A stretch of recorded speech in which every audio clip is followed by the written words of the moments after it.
In the rabbinic literature, the book of the Torah we began this morning is called Pikudei, the recording. For it recalls yet again the counting of the people of Israel. As Kyra read, Naso et-rosh b'nei Kohat, count the Kohathites, one of the many censuses that begin the record of our people's wandering in the wilderness. Count them, the Torah says. In fact, this is the third census within the same year. The rabbis ask, why? Right? How much can the population really change in a year? Why does God keep counting the people? There are two schools of thought in the rabbinic literature. Both are lovely and in some degree probably correct. But modernity and the way we think about living a Jewish life has put these two schools of thought at odds with one another.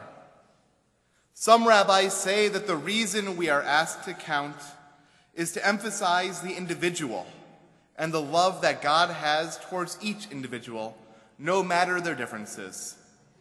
Each individual who received Torah according to their own ability and lives Torah according to their moral compass is important and is pointed out in the counting of the people. We count to show that individuals are loved. I would say more than this in this school of thought. We are counting each individual to show that actually more than the community, it is the individual possibly who is primary. Right? That it is the personal spiritual journey, and we do not need the community to be counted along with us, rather each individual. Other rabbis say that we are counted because the community as a whole is important. Rashi points out that the counting is God showing love for the whole community of Israel. Just as you would count the members of your family constantly when you're moving through a busy street or out of a restaurant, God loves each individual, and each individual is counted not because that they are an individual, but because they are members of the collective, members of the family. We know that these concepts don't have to be mutually exclusive. God can love us both as individuals and as members of the community. But modernity has put this question before us. In a Jewish framework, which is more important, ourselves as individuals, each unique, or our roles as members of the people of Israel?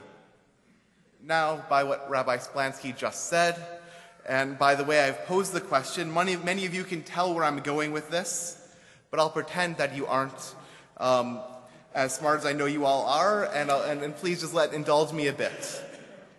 In fact, let me tell you a bit about the holiday I was just on. I just returned from a wonderful trip to Brazil, where my family and I had a lovely time in the beach town of Paraty. Highly recommended, by the way, for anyone looking for a totally out-of-the-way family vacation. There is a nice beach there which has lots of restaurants and lots of hustle and bustle. But that really isn't the highlight of Paraty. The highlight is if you walk 10 minutes away around to another beach where not many of the tourists know about it. In fact, the locals don't go. They're busy living their lives. And so the beach, with its blue waters, with its sandbar which extends towards the horizon, is just like paradise. And if you didn't have two small children as I did, using as a human climbing frame, then possibly, hypothetically, I'll just imagine another scenario, that once you have put yourself down in the water, you can sit there and become one with creation. Then, once you have found your peace, you could walk around, do good works for the local community as an individual, and live a good life as a loving and loved, pious human being in this little town.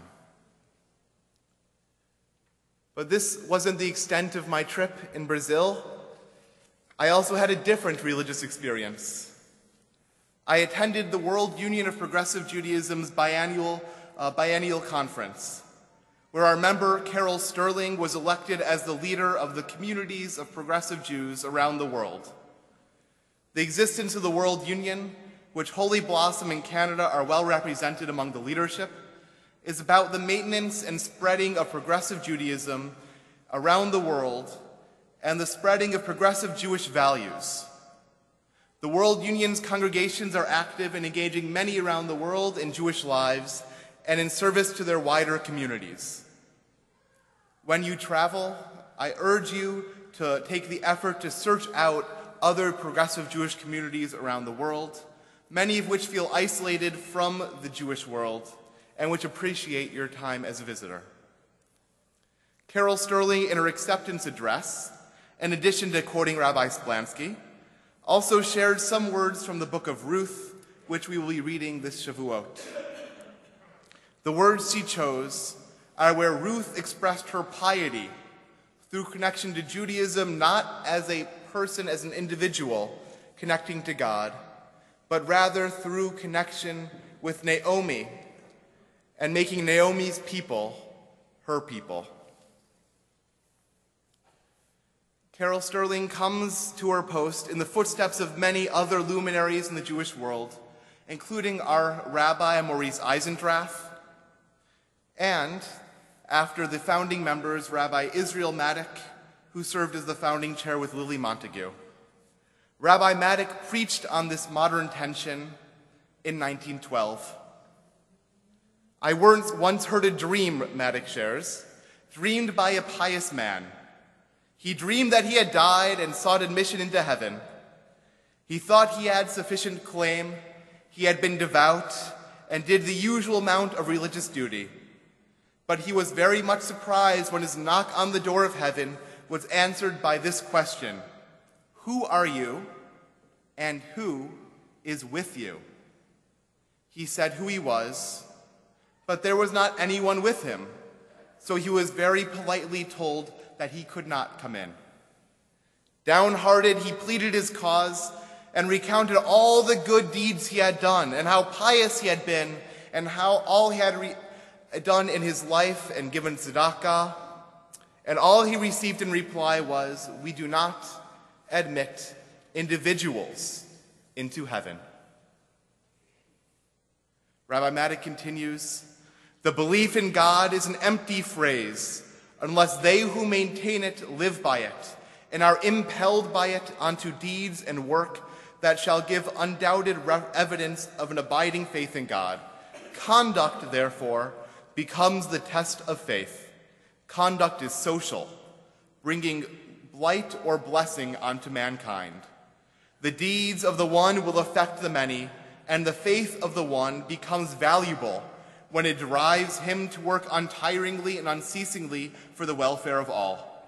Our worship in synagogues and churches is vain if it does not make us feel at one with God and with all humankind," or he writes mankind. "Our prayers are but lip service, empty sounds signifying nothing, and our cries of 'Father, Father' are but cant if our hearts are filled with enmity or indifference towards our fellow man. Would ye love the Father? Then love first all God's children. Would ye find God? Seek ye first the well-being of men."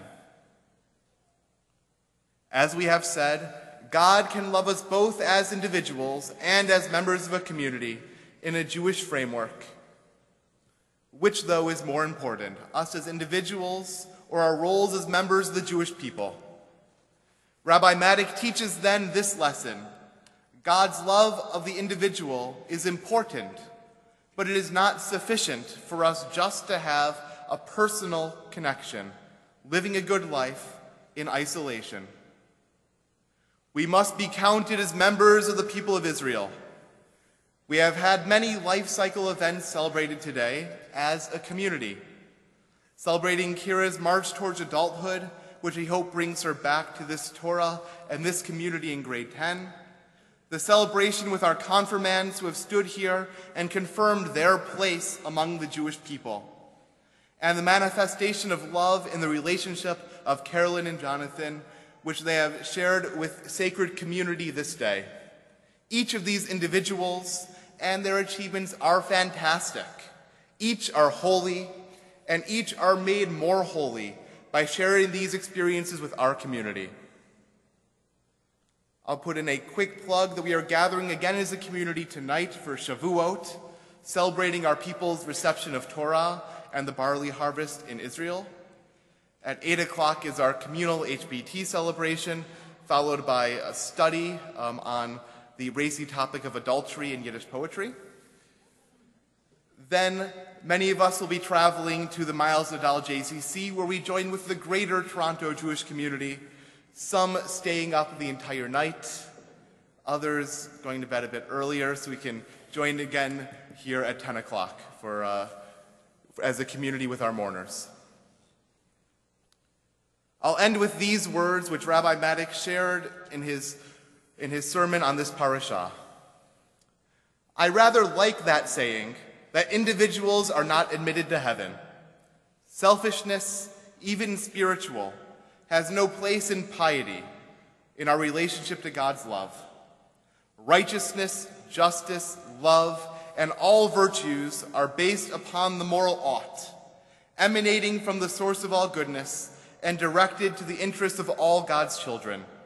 Religion, therefore, must be put upon a social basis. It begins with the individual, but must culminate with its best fruits in society. Shabbat Shalom.